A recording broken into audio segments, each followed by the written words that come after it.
Welcome to the 13 things that I do on a day-to-day basis to prevent overeating.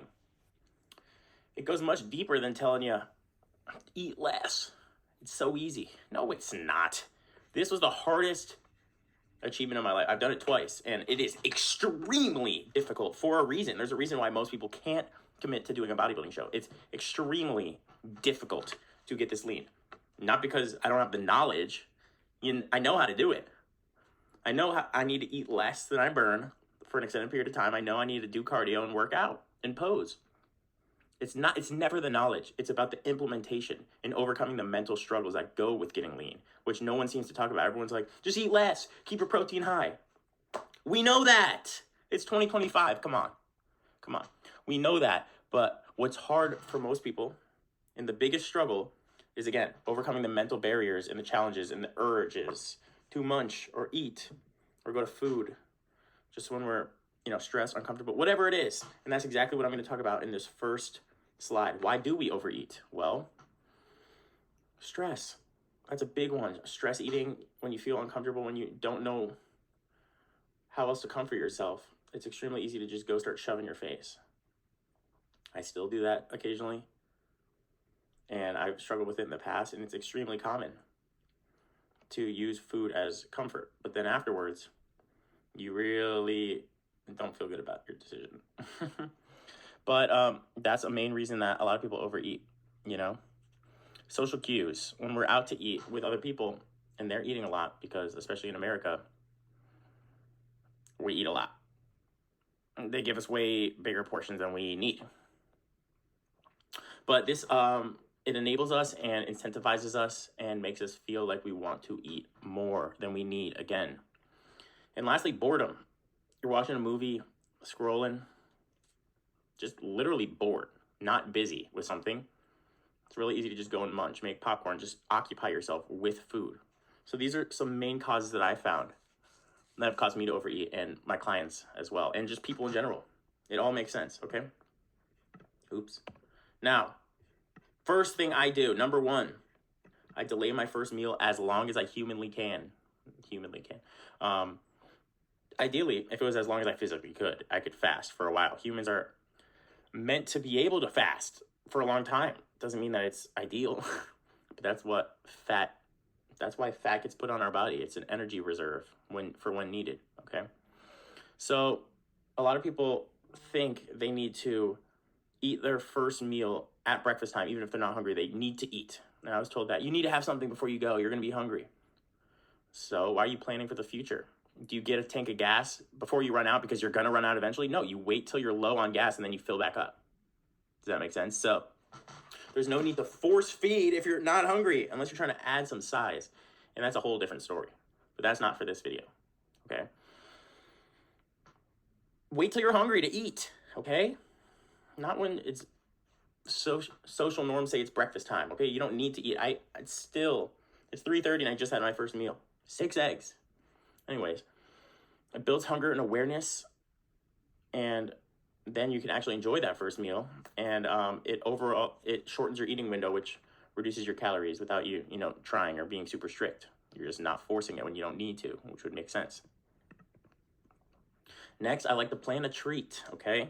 So if I know that ice cream is coming up later in my day, I'm going to plan accordingly. I'm going to go less on my fats and carbs just intuitively. This doesn't mean you have to track strictly, but knowing the value of food is going to help a lot with removing your possibility and your likelihood of overeating in terms of calories, okay?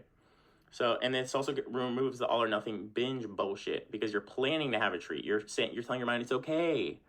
And instead of restricting it super hard and then losing all control, crashing out, and then going all out on a bunch of bullshit, if you're planning accordingly and saying it's okay and you're eating a normal amount, you're going to get much better results, and be able to stick to a diet long term and enjoy it. That's what it's about. Next, the chicken and rice test. This is a good one. If I feel like munching on something, would I eat dry chicken and rice right now? Actually, no. I'm not hungry for that. If you're not hungry for that, you're not hungry. You're just bored. You just want dopamine comfort. That's how it is. Mind blown, right? So if you are bored feeling like munching and you think you're hungry, but you just need to ensure that you actually are, or put yourself in check, ask yourself and just imagine if you would actually make chicken and rice at that moment. And if you would, then you're actually hungry. But if not, more often than not, you're just bored and seeking comfort. Next, 10-minute post-meal walks. What this does, there's so many benefits. So right when you finish your meal, get up and walk, okay? It's going to kill your cravings because it stabilizes your blood sugar. When you have higher blood sugar, your body's still craving because it hasn't actually utilized the energy. And because of that, it doesn't feel like it's eaten anything. It hasn't felt that satiated signal yet, okay? So it allows for more gradual digestion, and it gives you time to actually get the satiety signal sent to your brain because it takes a little bit. And oftentimes, right when we're done, we just shovel treats, and then we realize we're more full than we need to be. So it allows for a reset and helps us get our 10K steps as well, which helps us burn more calories. But yeah, there's plenty of benefits to this. Next, zoom out, okay? Rather than thinking I'm eating to be full, you're thinking I'm eating to be fueled, because there's a big difference. And this is exactly how I structure my day intuitively now. But I just had 6 eggs, like I said, but I'm just sitting here recording. I'm going to work out soon in the afternoon, bars. But that's why I'm holding off on my carbs until I need to work out, and then I'm going to have carbs before and after. Before for the energy and after to replenish my energy stores. And that's going to allow me to be fueled properly. I'm not eating to be full every meal. I'm still, like, if I'm full and gorge every meal, there's no way that I'm going to remain lean or especially lose body fat. It's really about just having the fuel and making your body feel your best at all times. And you got to think, what do I need to make myself feel my best, or again, fuel myself for what's to come or what I'm currently doing, whatever it is, okay? Rather than being full, you're fueling your body. Again, I love using the analogy that your body's a car and you're going to get gas, okay? If you're not going on a huge road trip, it's nice to like get a full tank of gas, but you don't need it. You don't need it, okay? Now I just took this picture. Chug water before your meal. What this does is, oh, it's way too big. Hold on. Put this video on pause. Sorry. Okay, what it does, obviously, it fills up your stomach. And over time, it's been shown to reduce your calories by almost half when you do this. Most people are dehydrated, and you don't even feel dehydrated until it's very dehydrated. So oftentimes when we feel fine, we still need to drink water. Everyone's dehydrated on average. So this will prevent you from overeating because your stomach's more full with water. It's really that simple. Next, use smaller plates. Well, I'm someone that likes to clean my plate no matter what, okay? So if you have smaller plates, I know this picture has the same amount of food, but let's say you're filling up your plate with something. You're not able to put as much food on here. What that does is you go and sit down with it, and you're able to get that satisfaction of cleaning your plate, but then it becomes an inconvenience to get more food rather than being able to put way more food on the plate on the first try, and then you're like, I only had first, now it's time for seconds. Like when I have the idea that I need to go get seconds here, and you're only able to eat so much food, you're able to eat less food than on a bigger plate, then you're giving your mind not only friction to getting your seconds, but you're becoming aware, okay, I'm eating my second portion now, rather than having one massive portion. So this helps a lot more than it might seem. Strategic snack placement, okay? Bad placement, out in the open, extremely easy access, no friction. Again, it's adding friction.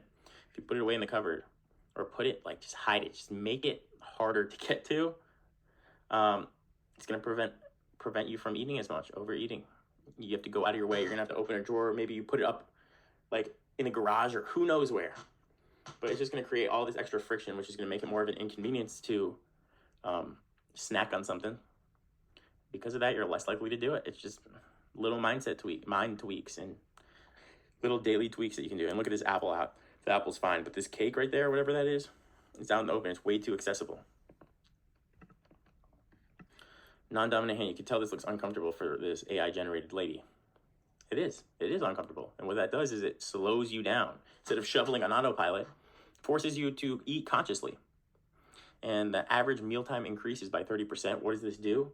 Gives you more time to feel satiated. Again, the satiety signals are actually able to hit your mind. And it's going to allow you to enjoy the food more rather than shoveling and be like, where'd it go? I want more now, because eating's fun. Just a little simple hack, just like all these are hacks. Chew gum between meals. So it's going to give your mind that satisfaction that you're chewing, that makes it think that you're eating, right? And as a result, also, when you have a minty mouth, you don't crave food really, when you get past food. And then sometimes in social environments, also, they're like, what, why are you not hungry? Come on, try some. Whenever you say, I found too, oh, I have gum in my mouth, they're like, oh, okay. Everyone understands it, and it's acceptable to turn down food when you have gum. Because they understand how bad food tastes when you have minty mouth. So it's awesome, and it fixes your boredom of just wanting to munch on something. Next. Okay, if you eat slower, this goes to the non-dominant hand as well. But there's more things you could do to slow things down. Chew 20 times per bite. It's going to slow down so much. It's going to improve your digestion as well, rather than swallowing things whole. And it's going to stretch your mealtime, allowing for better satiety signals. Put the fork down between bites, okay?